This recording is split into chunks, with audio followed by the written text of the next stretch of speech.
Narito pa ang ulat panahon. Ngayon wala naman pong bagyo at ito'y nararamdaman din sa mga taga-Bicol, Visayas at Mindanao. May dala ito na still wave o tinatawag din natin na hangin aniyan. Nagbibigay sa atin ng ginaw.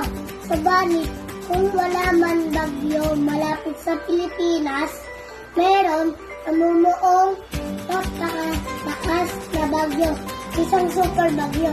300 kilometers per hour ang lakas na malapit sa sentro.